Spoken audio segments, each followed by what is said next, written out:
அதுக்கான தீர்வு கிடைச்சணும். அப்போ இதுக்கான காரணம் என்னன்னு தேடுறாங்க. இந்த பிள்ளைகள் பாதிக்கப்படுறதுக்கு ரீசன் வேணும் தானே. என்ன ரீசன், என்ன காரணங்களால் இந்த பிள்ளைகள் உளவியல் ரீதியாக பாதிக்கப்படுது அப்படின்னு தேடும்போது சில 8 காரணங்களை அவங்க குறிப்பிட்டு பேசுகிறாங்க. 8 ரீசன் இருக்குது. அந்த 8 காரணிகளில் அவங்க முன்வைக்கக்கூடிய அந்த பிள்ளைகளுக்கான பிரச்சனைகள் என்னன்னு கேட்டால், அவங்களில் பிள்ளைகள் பாதிக்கப்படுறதுல மிக முக்கியமாக அவங்களோட மரபணு சம்பந்தப்பட்ட பிரச்சனை முதலாவது இருக்குது. அவங்களோட பரம்பரையில் வரக்கூடிய பிரச்சனை அது. உளவியல் ரீதியான பாதிப்புன்னா அவங்களோட யாரையோ ஃபேமிலி, அந்த குடும்பங்களில் அவங்களோட தகப்பனாக இருக்கலாம், தகப்பனாக இருக்கலாம், உம்மாவாக இருக்கலாம், அவங்களோட ஃபேமிலியாக இருக்கலாம். இப்படி மரபணு ரீதியாக போகும்போது இதில் ஒரு உளவியல் ரீதியான தாக்கமாக இருக்கலாம் அப்படின்னு ஒரு கருத்து சொல்கிறாங்க. நம்ம அதுக்குள்ளே டீப்பாக போகல, அந்த தகவலை மட்டும் நீங்கள் நோட் பண்ணிக்கோங்க. இது ஒரு காரணியாக இருக்கலாம். அப்போ பாரம்பரியமாக வரக்கூடிய ஒரு பிரச்சனையாகவும் இந்த பிள்ளைகளோட மனநலம் பாதிக்கப்படுறதுக்கு ஒரு காரணம் அது இருக்குது அப்படிங்கிறாங்க. அடுத்தது மூளைகளில் ஏற்படக்கூடிய நரம்புல வர பிரச்சனைகளால், அந்த நரம்பு பிரச்சனைகளாலையும் பிள்ளைகள் பாதிக்கப்படும் போது அது மன ரீதியாக பாதிக்கப்படுது அப்படிங்கிறாங்க. அதே மாதிரி இன்னொரு காரணம் சொல்கிறாங்க, அந்த பிள்ளைட குடும்பம், அது வாழ்கிற சூழல் அந்த பிள்ளைய உளநோய்க்கு ஆளாக்கும். அவங்களோட குடும்பம் அது எப்படி அவங்களோட குடும்ப வாழ்க்கை இருக்குதோ அதுக்கேற்ற மாதிரி தான் பிள்ளையும் என்ன செய்யும், அந்த இடத்துல வளரும். அந்த பிள்ளை வளரக்கூடிய சூழல், அவங்களோட அக்கம் பக்கத்து வீடுகள், நண்பர்கள், அவங்கள அண்டி வாழக்கூடிய அவங்களோட சூழலில் உள்ள அந்த நடைமுறைகள், இது எல்லாம் ஒரு பிள்ளையை உளரீதியாக பாதிப்புக்குள்ளாக்குது அப்படிங்கிற இன்னொரு காரணம் சொல்கிறாங்க. நாம் அது பின்னாடி அந்த ரீசன் எல்லாம் என்ன எப்படின்றதை நாங்கள் பார்க்கலாம். அதே மாதிரி சொல்கிறாங்க, இந்த குடும்ப ரீதியான காரணங்களில் பிள்ளைகள் இந்த குடும்பத்தில் வர சண்டை சச்சரவு இருக்கு இல்லையா. சின்ன பிள்ளையாக இருக்கும்போது மடியில் தூக்கி வச்சுட்டு இருக்கிற குழந்தையோட ஒரு உம்மா பிள்ளையை தூக்கி வச்சுட்டு இருக்கும்போது அந்த தாய் இன்னொருத்தரோட சண்டை பிடிச்சாலோ, அல்லது புருஷன் கணவன் தாயோட அந்த மனைவியோட சண்டை பிடிச்சாலோ அதில் பாதிக்கப்படுறது கணவன் மனைவி மட்டும் இல்லை, யாரும் பாதிக்கப்படுவாங்கன்னா அந்த பிரச்சனையை பார்த்து கொண்டிருக்கிற குழந்தை பாதிக்கப்படும். உள்ளம் பாதிக்கப்படக்கூடிய காரணிகளில் அது ஒரு ரீசன் அப்படிங்கிறாங்க. இன்னொரு பிரச்சனை இருக்குது, சில குடும்பங்களில் வறுமைகள் இருக்கும். வறுமை இருந்தால் அந்த வறுமையால் அந்த பிள்ளை ஒழுங்காக சாப்பிடாது, டைமுக்கு சாப்பிட கிடைச்சாது, அதுக்கு ஒரு டீயை குடிக்கிறதுக்கு வசதி இருக்காது, அழகான ஒரு ஆடை உடுக்கிறதுக்கு ஒரு சந்தர்ப்பம் கிடைச்சாது, மற்ற பிள்ளைகளை பார்க்கும். இந்த வறுமையால் இருக்கக்கூடிய பிள்ளை ஒரு காலில் போட்டுட்டு போக ஒரு செருப்பு இல்லாமல் நடக்கும். இந்த மாதிரி இந்த பிள்ளை அடுத்தவங்களை பார்க்கும்போது தன்னை ஒரு தாழ்ந்த நிலையில் அது யோசிக்கும். அந்த பிள்ளையெல்லாம் எப்படி இருக்குது, நம்மளோட உம்மா அப்பா நமக்கு இதை தரலையே, வாங்கி தரலையே, நம்மக்கிட்ட இல்லையே, இப்படின்னும் போது பிள்ளையோட உள்ளத்தில் அது ஆட்டோமேட்டிக்காக என்ன செய்யுமெண்டா ஒரு பாதிப்பை உண்டாக்கி கொண்டே இருக்கும். அதுவும் ஒரு காரணம், குடும்பங்களில் இருக்கிற வறுமை அப்படிங்கிறாங்க. இன்னொன்று உம்மா வாப்பா மனநலம் பாதிக்கப்பட்டிருந்தாங்கண்டா, இப்போ உம்மாவோ வாப்பாவோ மன ரீதியான பிரச்சனைக்கு உள்ளானவங்களாக இருந்தால் பிள்ளையும் பாதிக்கப்படும். வாப்பா அந்த மாதிரி கொஞ்சம் மனநீதியாக பாதிக்கப்பட்டவராக இருந்து அவர் ஒரு கல்யாணத்தை முடித்து அதன் மூலமாக ஒரு குழந்தை பிறந்து அந்த பிள்ளை வளரக்கூடிய நேரத்தில் வாப்பாட அந்த தாக்கம் பிள்ளைக்கு சில நேரம் கிடைக்கிறதுக்கு சான்ஸ் இருக்குது. இந்த உம்மாக்கு அந்த மாதிரி பிரச்சனை இருந்து அந்த தாய் மூலமாக கடத்தப்படக்கூடிய அந்த உணர்வுகள் பரிமாற்றங்களாலையும் இந்த பிள்ளை பாதிக்கப்படுறதுக்கு சான்ஸ் இருக்குது. அப்போ அந்த தாய்க்கோ தகப்பனுக்கோ இருக்கக்கூடிய அந்த உளரீதியான பாதிப்பு பிள்ளையையும் தாக்கும் அப்படிங்கிறாங்க. இன்னொன்று அடுத்தது, இந்த வீடுகளில் நடக்கிற வன்முறைகள் துஷ்பிரயோகங்களாலேயும் பிள்ளை பாதிக்கப்படும். வீடுகள்னால் பக்கத்துக்காரன் சண்டை பிடிப்பான், நம்மளோட வீட்டு ஆட்கள் கொஞ்சம் வாயை மூடிட்டு இருப்ப முடியும் இல்லாமல் நாமளும் சாரத்தை மடித்து கட்டிட்டு சண்டை பிடிப்போம். அட்டிதடி வெட்டு கொத்து காயங்கள் இரத்தங்கள் என்று ஓடும்போது வன்முறையாக அது வெடிச்சும் போது இதை பார்க்குற பிள்ளையிட உள்ளத்தில் இது தானாக ஒரு பிரச்சனையை மனரீதியான பாதிப்பு அது உண்டாக்கும். அப்படி அந்த காரணங்களாலையும் பிள்ளைகள் உளநோய்க்கு ஆளாகிறாங்க அப்படிங்கிறாங்க. அதே மாதிரி இன்னொரு ரீசன் சொல்கிறாங்க. இப்படி நிறைய காரணிகளில் இந்த சமூகத்தில் இருக்கக்கூடிய கலாச்சார ரீதியான காரணங்கள், அதில் வந்து அந்த புள்ள போய் படிக்கிற ஸ்கூலில் இருக்கிற பிள்ளைகளோட நடத்தைகளால், அந்த பிள்ளை வந்து அந்த அவங்களோட நண்பர்களுக்கு மத்தியில் ஏற்படக்கூடிய பழக்க வழக்கங்களால் பிள்ளை வந்து உளரீதியாக மாற்றம் அடைகிறதுக்கு வாய்ப்பு இருக்குது.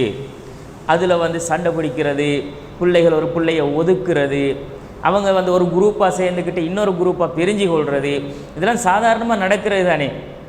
ஒரு பிள்ளை ஸ்கூலுக்கு வந்தால் அதை சேர்க்கிறல்ல, அதை வந்து என்னென்னா நீ எங்களோட குரூப் இல்லை அப்படின்னு ஒதுக்கி விட்டுருது. அப்போ இந்த பிள்ளை வந்து என்ன செய்யும், ஒரு தனிமையை உணரும், ஒரு ஃபீலிங்ஸ். அப்போ அந்த பிள்ளைக்கு வந்து ஒரு சமூக தனிமை அது உணருது. இந்த மாதிரி இந்த குரூப்பாக பிரிஞ்சு கொண்டு ஒரு பிள்ளையை ஒதுக்கிட்டு இன்னும் 4 பேர் சேர்ந்து கொண்டு, இது சின்ன பிள்ளைகள்கிட்ட விளையாட்டுத்தனம் தான். ஆனால் அந்த விளையாட்டுத்தனம் வந்து என்னவாகுமெண்டா, நாளைக்கு தனிமைப்படுத்தப்படுற அந்த பிள்ளை வந்து என்னை இந்த சமூகம் ஒதுக்குது, தனிமைப்படுத்துது, என்னோட பேசுது இல்லை, எந்த ஃபீலிங்ஸை புரிஞ்சிக்குது இல்லை அப்படின்னு அந்த பிள்ளை உள்ளத்தால் பாதிக்கப்படும். இது ஒரு காரணமாக சொல்கிறாங்க. அதே மாதிரி இந்த உடல் வளர்ச்சி அடைகிறதுல உள்ள குறைபாடுகள், ஹெல்த்தியில் உள்ள பிரச்சனைகள், ஒரு பிள்ளை ஒரு நோயாளியாக இருந்துச்சுன்னா அந்த பிள்ளை ஆட்டோமேட்டிக்காகவே என்ன செஞ்சிடும், உள்ளத்தால் பாதிக்கப்படும். பிறந்ததில் இருந்தே நோயாளியாக இருந்தால் அதில் வந்து உடல் நலம் மற்றும் வளர்ச்சி காரணமாக அந்த பிள்ளை வந்து பாதிப்புக்குள்ளாக வாய்ப்பு இருக்குது அப்படிங்கிறாங்க. அதே மாதிரி வந்து பிள்ளையோட வளர்ச்சி தாமதம் அடைஞ்சிச்சேன்னா, ஒரு பிள்ளை கட்டையாக இருக்கிறான்னு வச்சுக்கோங்களேன், சமூகத்தில் கட்டையான பிள்ளைகள் இருக்குதானே, இந்த மட்டும் தான் இருப்பான். அந்த பிள்ளையோட வயசு என்னடான்னு கேட்டால் 15 வயசும்பா, வளர்ந்து இருக்காது, மீச தாடியெல்லாம் முளைச்சிருக்கும், சின்ன ஆளாக இருப்பான், கல்யாணம் முடிக்கிற பருவத்தில் இருப்பான். அப்போ வளர்ச்சி இல்லை. இவன்ட உள்ளத்தில் எப்படிண்டா, அப்படி எல்லாரும் நம்மளை விட பெருசாக வளர்ந்து நல்லா சம்பாரித்து வாகன வசதிகளோட ஓடிக்கிட்டு கல்யாணத்தை முடித்து புள்ளக்குட்டியாக இருக்கிறான், நம்ம இன்னும் இந்த மட்டுக்கு தானடா இருக்கிறோம். இந்த சின்ன அந்த அவன்ட வளர்ச்சியை நினச்சி அவன் மனசால் பாதிக்கப்படுறான்னா அவனுக்குள்ளே அது என்ன செய்யுது, தாழ்வு மனப்பான்மையை உண்டாக்குது, அப்படியும் பாதிக்கப்படுவாங்க அப்படிங்கிறாங்க.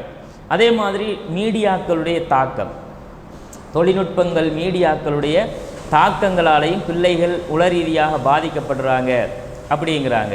இந்த மீடியாக்களுடைய தாக்கங்கள் சம்மந்தமாக நாம் பார்க்க இருக்கிறோம் பிள்ளைகளோட விஷயத்தில்.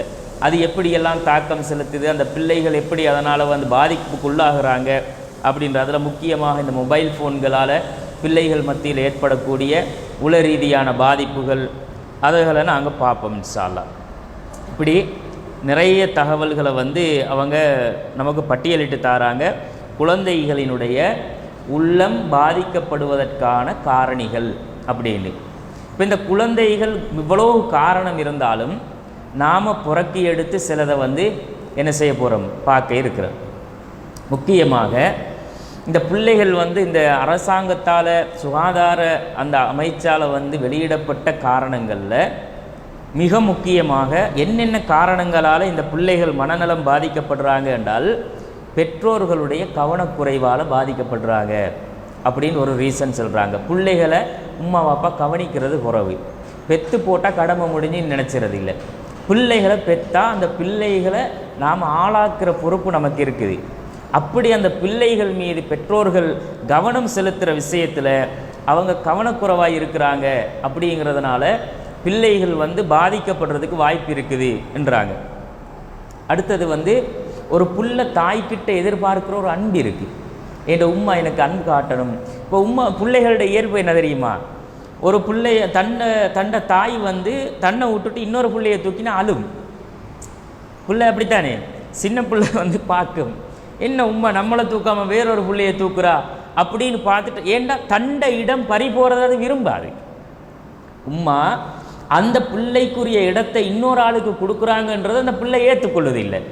அப்போ பிள்ளைகளுடைய இயல்பு என்னன்னா, அந்த தாயிட்டையோ தகப்பனுக்கிட்டையோ அது இயல்பாக எதிர்பார்க்கிற அன்பும் அந்த எதிர்பார்ப்பும் கிடைச்சாமல் இருக்குது இல்லையா, கிடைச்சாத நேரத்தில் அது பாதிக்கப்படும் பிள்ளை அப்படிங்கிறாங்க. அப்போ அந்த அன்பு பாசம் உரிய முறையில் கிடைச்சல்ல அப்படின்றதுனால குழந்தை பாதிக்கப்படுது. அது உளரீதியான பாதிப்புக்கு உள்ளாகிறதுக்கு ஒரு காரணம் என்றாங்க.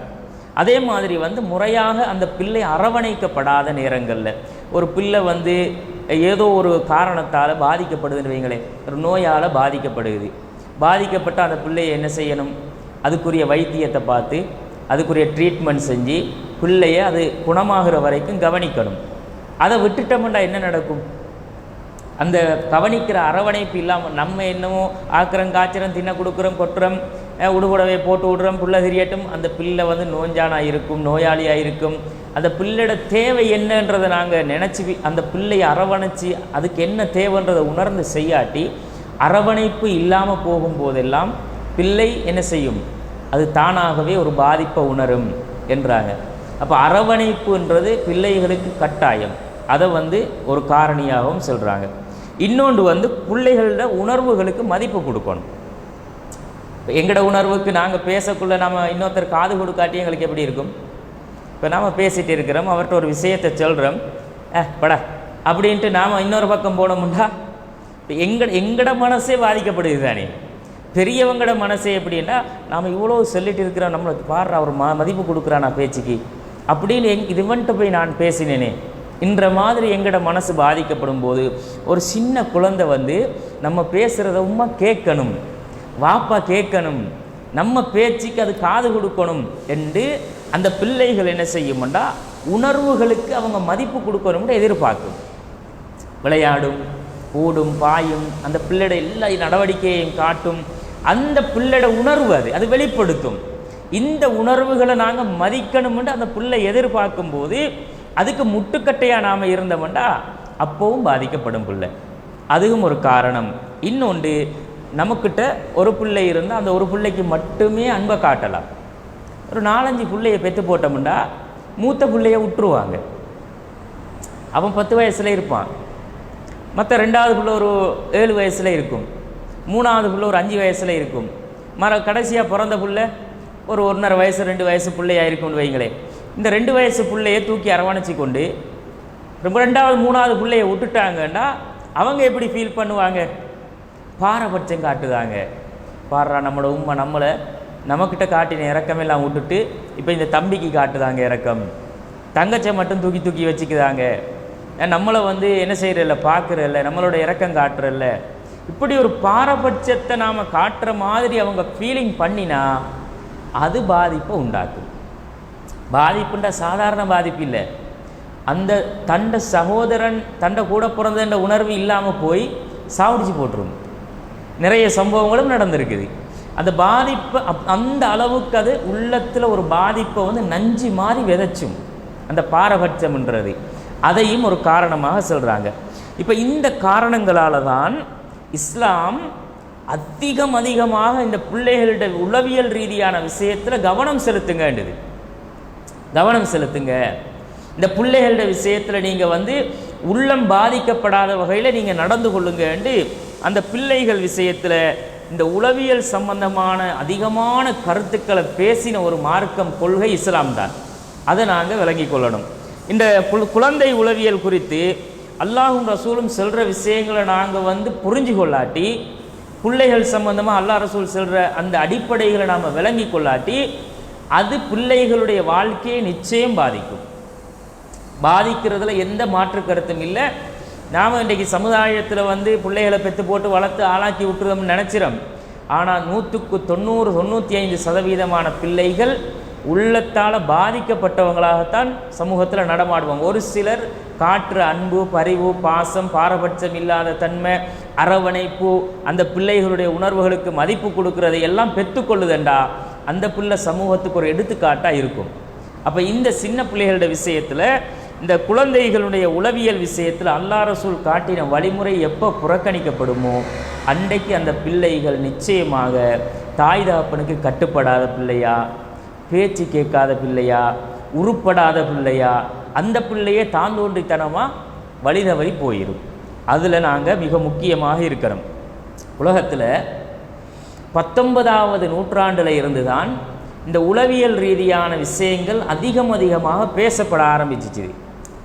இந்த நவீன காலத்தில் வந்து 19ஆம் நூற்றாண்டு காலப்பகுதியில் இருந்து தான் உளவியல் சம்பந்தப்பட்ட பிரச்சனைகள், அதிலும் குறிப்பாக இந்த சின்ன பிள்ளைகளுடைய உளவியல் ரீதியான பிரச்சனைகள் வந்து பேசப்பட்டுச்சு. குழந்தைகளுடைய உளவியல் சம்பந்தப்பட்ட பிரச்சனைகள் அதிகமான ஆய்வுகளுக்கு உட்படுத்தப்பட்டுச்சு, வாத பிரதிவாதங்களுக்கு உட்படுத்தப்பட்டுச்சு. அதில் வந்து முக்கியமாக நிறைய மருத்துவர்கள் வந்து இந்த மனநல மருத்துவர்களாக உருவெடுத்தாங்க. பிள்ளைகளோட விஷயம், பெரியவங்களோட விஷயம், அவங்க மனநலம் பாதிக்கப்படுறதுக்கான காரணிகளை எல்லாம் ஆய்வு செஞ்சு கண்டுபிடிச்சி அதுக்கு ட்ரீட்மெண்ட் செய்யணும், கவுன்சிலிங் பண்ணணும் அப்படின்னு சொல்லி நிறைய மனநல மருத்துவர்கள் உருவானாங்க.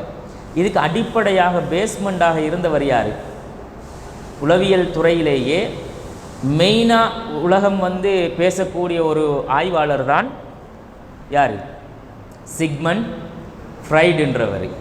சிக்மண்ட் ஃப்ரைடுன்றவர் தான் இந்த உளவியல் சம்பந்தப்பட்ட விஷயத்தில் வந்து மிக பிரம்மாண்டமான அளவுக்கு ஒரு ஆய்வு செஞ்சவர். அவருடைய ஆய்வுகள், அவர் வந்து எல்லா துறைகளையுமே ஆய்வு செஞ்சார். பெரியவர்களுடைய உளவியல் ரீதியான பிரச்சனைகள், சமூகம் சார்ந்த உளவியல் பிரச்சனைகள், சிறுவர்கள் சார்ந்த உளவியல் பிரச்சனைகள், பொருளாதார ரீதியான உளவியல் பிரச்சனைகள், இப்படி எல்லா பகுதிகளையும் அவர் ஆய்வு செஞ்சார். அதில் முக்கியமாக அவர் முக்கியத்துவம் கொடுத்து பேசின ஒரு விஷயம் என்னன்னு கேட்டால், இந்த குழந்தைகள் சம்பந்தமாக ஒரு விஷயத்தை அவர் சமூகத்துக்கு சொன்னார். மிக முக்கியமான ஒரு விஷயம் அது. சிக்மண்ட் ஃப்ரைடுடைய கருத்துக்களில் சின்ன பிள்ளைகளோட விஷயத்தில் அவர் சொன்ன ஆகப்பெரிய மிக முக்கியமான ஒரு கருத்து என்னன்னு கேட்டால், ஒரு வயசுக்கு வந்த ஆம்பளை பிள்ளையோ இல்லாட்டி ஒரு பொம்பளை பிள்ளையோ அந்த பிள்ளை வந்து கோபமாக நடக்கிறதும் இரக்கமாக நடக்கிறதும், அந்த பிள்ளை வந்து அந்த கோபத்தை கட்டுமையாக கோபம் காட்டுதுன்னு வைங்களேன், எதுக்கெடுத்தாலும் எரிஞ்சு விடும், எதுக்கெடுத்தாலும் கோபம், தட்டப்பட்டு சாமானை தூக்கி எரிகிற ஒட்டச்சிற, உமா பாப்பா பேசினா காது கொடுத்து கேட்குறல்ல, இப்படி அந்த பிள்ளை வந்து ஒரு சூழலுக்குள்ளே இருக்குமாக இருந்தால் அவர் சொல்கிறாரு, இந்த பிள்ளை வந்து அவங்களோட 5 வயசுக்குள்ளே அவங்களுக்கு நடந்த அந்த சூழலில் அந்த பிள்ளைக்கு ஏற்பட்ட உளரீதியான பாதிப்பிட வெளிப்பாடுதுன்றாரு. ஒரு 5 வயசுக்குள்ளே அந்த பிள்ளை சந்தித்த பிரச்சனைகளோட வெளிப்பாடு தான் அந்த பிள்ளை பருவ வயசுக்கு வந்ததுக்கு பிறகு இதை வெளிக்காட்டுறது. 5 வயசு வரைக்கும் ஒரு பிள்ளை வாழும். ஏன்னா அந்த பிள்ளைக்கு அந்த வயசில் தெரியாதே, எதிர்த்து பேச தெரியாது, அடித்து உடைச்ச தெரியாது, கோபம் காட்ட தெரியும், ஆனால் இந்த அளவுக்கு பெரிய கோபம் காட்ட தெரியாது. அப்போ இந்த கோபத்தை வெளிப்படுத்துறது, இரக்கத்தை வெளிப்படுத்துறது, பயந்த சுபாவத்தில் இருக்கிறது, சமூகத்துக்கு தலகாட்டாமல் இருக்கிறது, எல்லாத்த விட்டும் ஒதுங்கி தனியாக இருக்கிறது, இந்த மாதிரி அந்த பிள்ளையுடைய அந்த பருவ வயசுக்கு பிறகு அந்த சூழல் வந்து இருக்குமாக இருந்தால் அது 5 வயசுக்குள்ளே பாதிக்கப்பட்டிருக்குது. எப்படி எப்போ பாதிக்கப்பட்டிருக்குன்னா, உளரீதியாக அது கண்டு கண்டு கண்டு கண்டு சில விஷயங்களை கேட்டு கேட்டு அது உள்ளத்தில் ஆழமாக பதிஞ்சு அந்த பதிவு தான் அந்த பிள்ளையோட வெளிப்பாடாக வருகுது அப்படின்றாரு. அப்போ இந்த 5 வயசுக்குள்ளே அந்த பிள்ளை வாழக்கூடிய சூழல் வந்து மிக முக்கியமாக திறமாக இருக்கணும். வீட்டு சூழலாக இருக்கலாம், படிக்கிற சூழலாக இருக்கலாம், அது நடமாடுற சூழலாக இருக்கலாம், அது மிக முக்கியமாக ஒழுங்காக இருக்கணும் அப்படின்றாரு. சூழல் ஒழுங்காக இருந்தால் அந்த பிள்ளை ஒழுங்காக வளரும். சூழல்ன்றதை வந்து நாங்கள் தாய் தகப்பன்ட்டு தான் ஃபஸ்ட்டு ஆரம்பிச்சணும். தாய் தகப்பன் என்ற அந்த தாய் தகப்பன்ற சூழலில் இருந்து அந்த பிள்ளை ஒழுங்காக வளருமா இருந்தால் அந்த பிள்ளை நல்லா இருக்கும். அங்கே ஒழுங்கு கெட்டு போச்சேண்டா எல்லாம் கெட்டு போயிடும் அப்படின்றத பேசிக்காக சொல்கிறாரு. மூளையில் 2 பகுதி இருக்குது. மனுஷன் மூளையில் 2 பகுதி பிரதானமாக இருக்குது. ஒன்று வலது மூளை, இன்னொன்று இடது மூளை. இதுக்கு சொல்லுவாங்க வலது மூளைக்கு எமோஷனல் ரைட்டுன்னுவாங்க. வலது மூளைக்கு என்ன சொல்லுவாங்கண்டா இந்த உளவியலில் எமோஷனல் ரைட்டுன்னுவாங்க. இடது மூளையை சொல்லுவாங்க லொஜிக்கல் லெஃப்ட்டுன்னுவாங்க. எமோஷனல் ரைட், லொஜிக்கல் லெஃப்ட்னு சொல்கிறது. இந்த வலது மூளையிட வேலை என்ன தெரியுமா? அது சின்னத்திலே இருந்து பார்க்குற விஷயங்களை எமோஷனலாகவே பார்க்குறது. சிரிக்கிறது, அழுகிறது, கோபத்தை காட்டுறது, அட்டம் பிடிக்கிறது, இதெல்லாம் எமோஷன். பிள்ளைட எமோஷன் வந்து அந்த பிள்ளைட வலது பக்கம் என்ன செய்யும்டா, அது ஒரு குறிப்பிட்ட 5 வயசுக்குள்ளே அந்த எமோஷனல் ரைட்டுன்றது திறந்தே இருக்கும். அப்போ அதுக்குள்ளே போகிற விஷயங்கள் நல்லதாக போகணும். அந்த போகிற விஷயங்கள் பிள்ளைக்கு அடம் பிடிக்கிற விஷயங்களாக, வன்முறைகளாக, கோபத்தை காட்டுற விஷயங்களாக, அடிதடிகளாக, ஏச்சு பேச்சுகளாக, மட்டம் தட்டுறதா, அப்படி போக போக அந்த எமோஷன் என்ன செய்யும்டா, அதையே உள்வாங்கி உள்வாங்கி உள்வாங்கி வச்சு அந்த எமோஷன் தான் வெளிப்படும். அப்போ எமோஷனல் ரைட் என்ற அந்த மூளை வந்து ஃபர்ஸ்ட்டு வந்து அதை என்ன செய்யும்னா அந்த உணர்வுகளை தான் எடுக்கும், உணர்வுகளை உள்வாங்கும், ஃபீலிங்ஸ் எடுத்துக்கொள்ளும். ஆனால் இந்த மூளை வந்து அந்த பீரியட்டில் வளர்ச்சி அடையாது. இந்த இடது மூளை இருக்கே அது சும்மா தான் இருக்கும். அது வந்து எமோஷனல் ரைட் கரெக்டாக வந்துட்டேன்டா, 2 வயசுக்குள்ளே அது கிரியேட் ஆகிட்டேன்டா, 2வது வயசில் இது வேலை செய்ய ஆரம்பிச்சிடும்.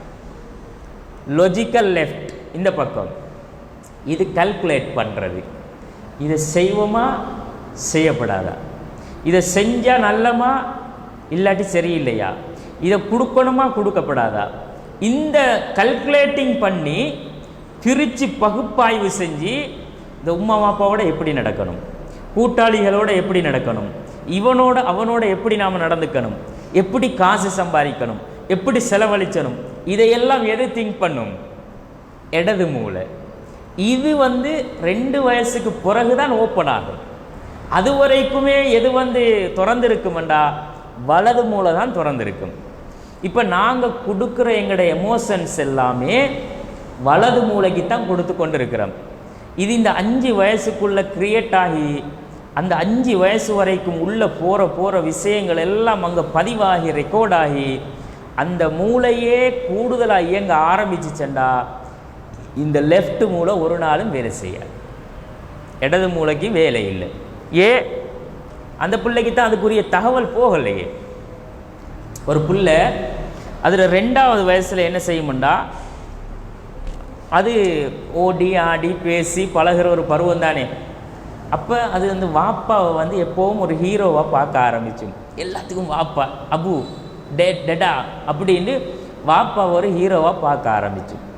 இந்த புள்ள நினச்சிற மாதிரி வாப்பா இருக்கணும்னு ஆசைப்படும்.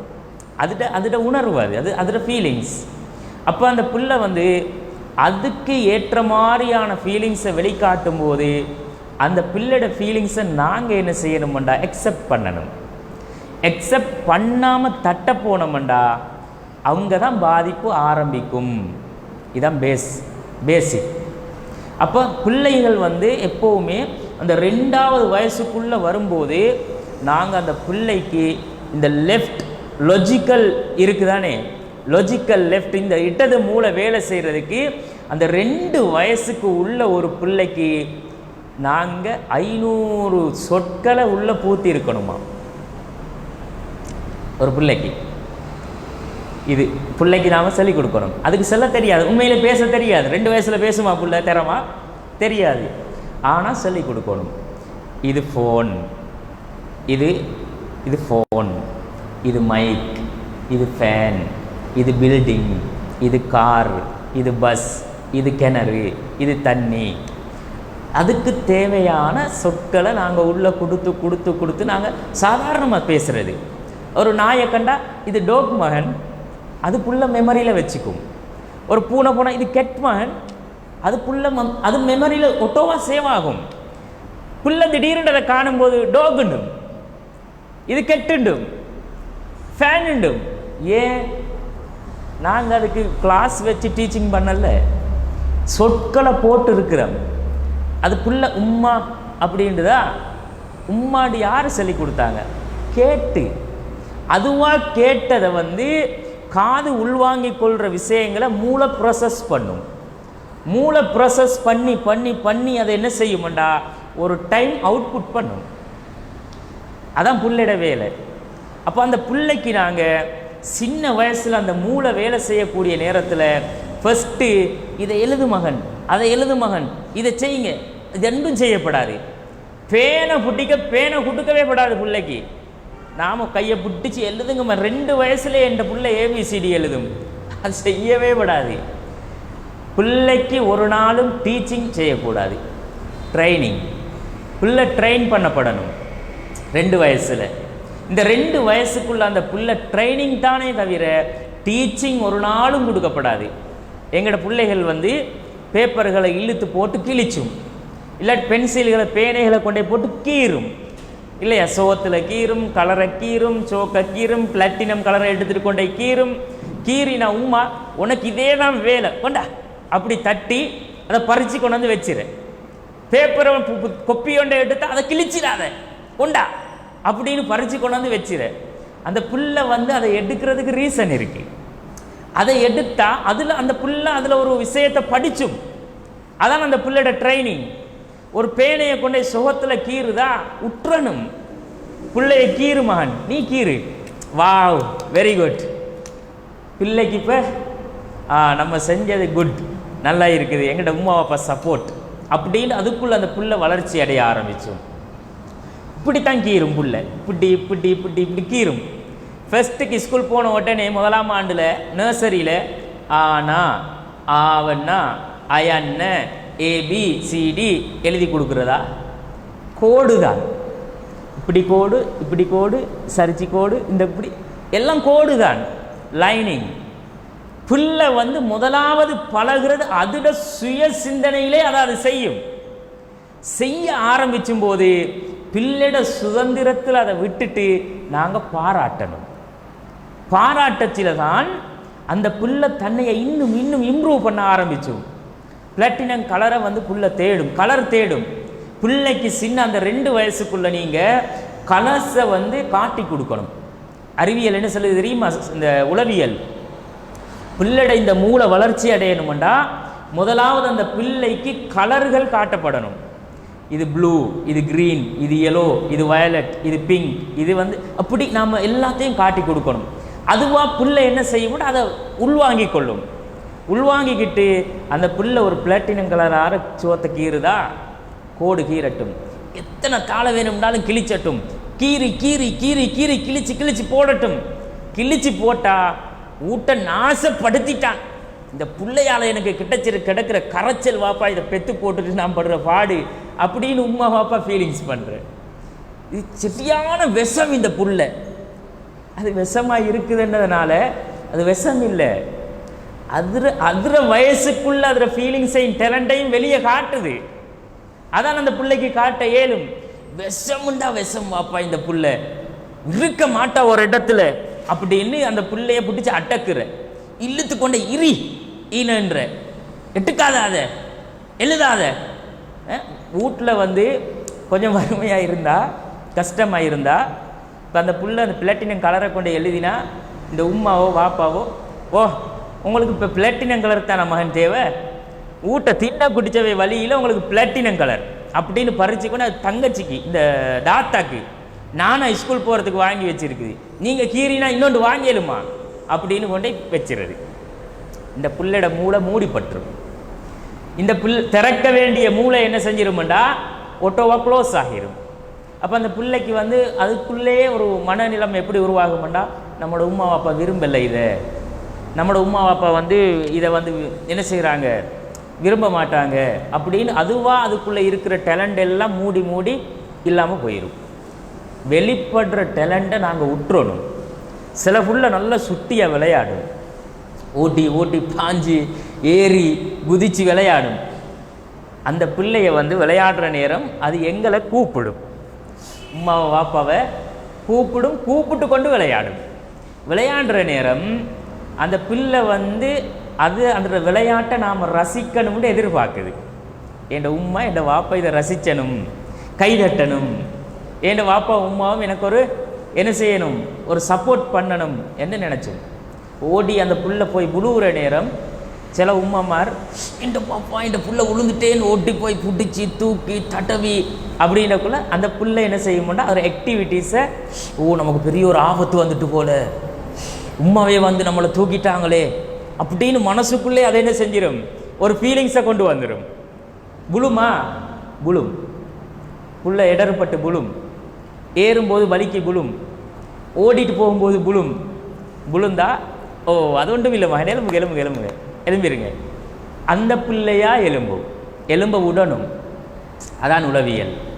எலும்பினதுக்கு பிறகு வெரி குட் மகன், நீங்கள் இப்போ தான் கிரேட் அப்படின்ட்டு போய் கிட்ட போய் பிடிச்சி ஒரு கிஸ்ஸை பண்ணி, எவ்வளோ மகன் பட்டுச்சு இங்கேயா, சரி அது ஒன்றும் இல்லை அப்படின்னும் போது அந்த பிள்ளை இன்னும் உளரீதியாக வலுப்பெறும், அப்படி மன வலிமை பெறும்.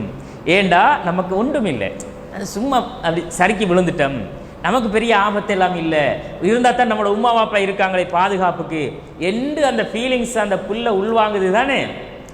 அதான் அந்த பிள்ளையுடைய மன வளர்ச்சி. புழுந்து முட்டியை புட்டிச்சு போய் ஓட்டி போய் தூக்கி தாங்கி இனி ஓடாதங்க மகன், இனி பாயாதங்க, இனி எடுக்கப்படாத இப்படின்னு முடிய அந்த பிள்ளை பிறகு அதில் இருந்து விலகிட்டேன்டா அதுக்குள்ளே இருக்கிற டேலண்ட் மூடுபட்டுரும், க்ளோஸ், அந்த மைண்ட் க்ளோஸ் ஆகிரும். அப்போ நாங்கள் எப்போவுமே பிள்ளைகளோட விளையாட்டை ரசிக்கணும். இப்போ இப்படி வாப்பாவோ உம்மாவோ ஒரு வேலை செஞ்சுட்டு இருப்பாங்கன்னுங்களே, வேலை செஞ்சுட்டு இருக்கும், உம்மா காய்கறி நறுக்கிட்டு இருப்பா குசனியில், இந்த புள்ள வந்து ஃப்ரிட்ஜில் தொங்கி கதவை இழுப்பான், ஃப்ரிட்ஜு கதவை இழுப்பான், ஒரே இந்த தோதுக்கு செல்ற இதில் தொங்கப்படாண்டு அது தொங்கி இந்த கதவை ஒட்டச்ச போகிறான்னு மண்டையில் ஒரு குட்டு, முதுகுல ஒரு அடித்து விரட்டி விட்டுருது. அப்படி நிறைய நடக்கிற அந்த புள்ள வந்து அதில் தொங்குறது தப்பு தான், அது உடஞ்சிட்டேன்டா நமக்குத்தான் செலவு.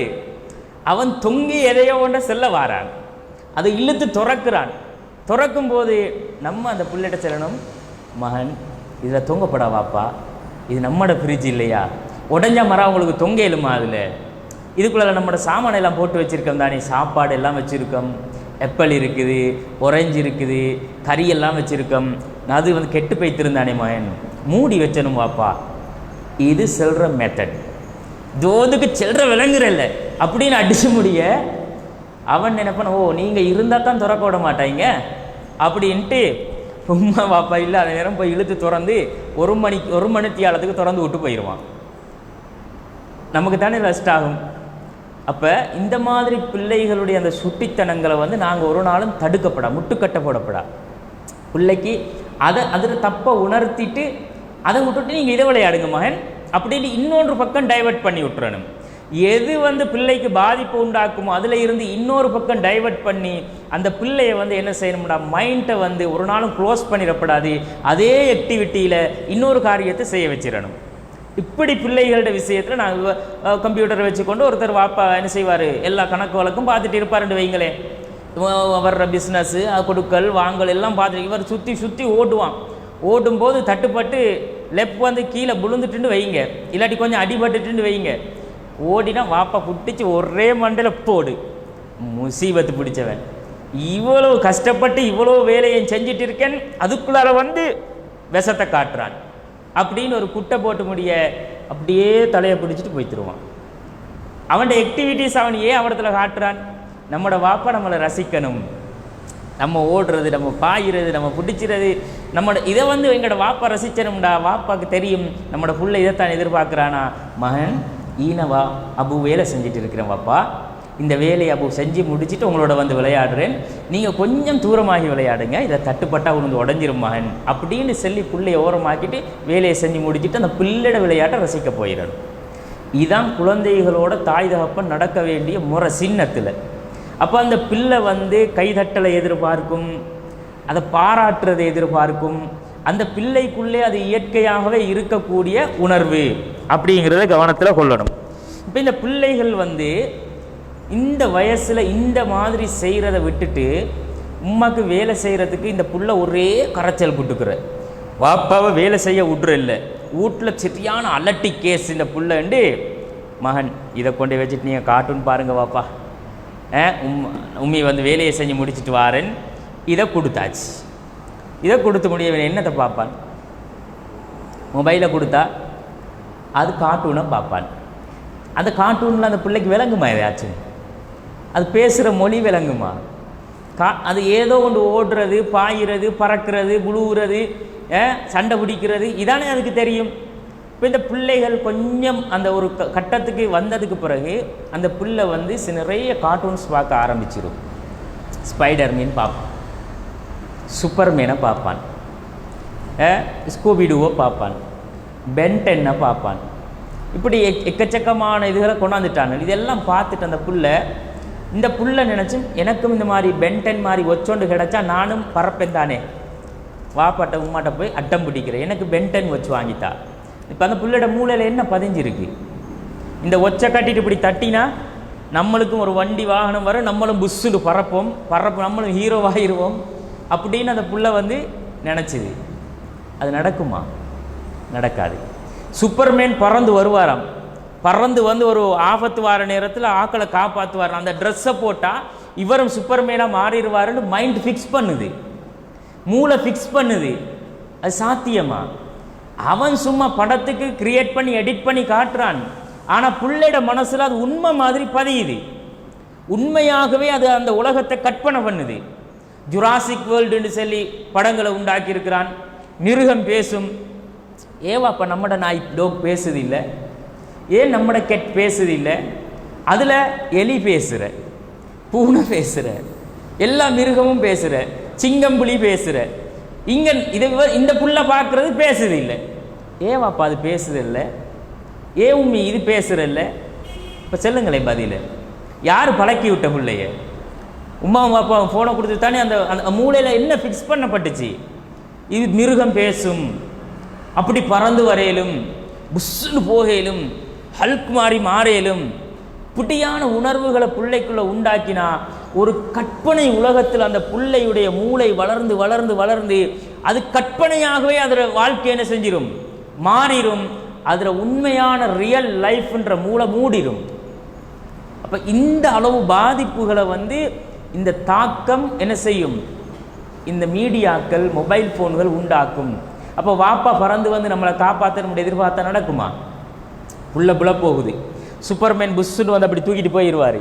எங்களோட வாப்பாவும் நாங்கள் இப்படி புள்ள போகிற நேரம் பாஞ்சு புட்டிப்பாருண்டு புள்ள மேசையில் இருந்து குதிக்கக்குள்ள வாப்பா அங்கினே இருந்தா என்ன நடக்கும்?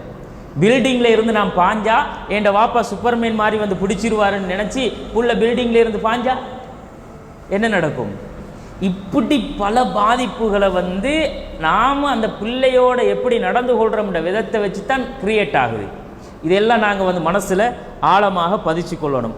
கண்ணியத்திற்குரிய சகோதரிகளை, தாய்மார்களே, இந்த குழந்தைகளை சாதனையாளர்களாக நாங்கள் மாற்றணும்னு எல்லா அம்மா அப்பாவும் ஆசைப்படுறோம். எங்களோட புள்ள படித்தணும், பெருசாக கிரேடாக வரணும், எங்களோட புள்ள எல்லா இதுலேயும் போட்டியிலையும் ஃபஸ்ட்டு வரணும், அப்படி எங்களோட புள்ள தான் ஹைலைட் ஆகணும்னு நினச்சிறேன்.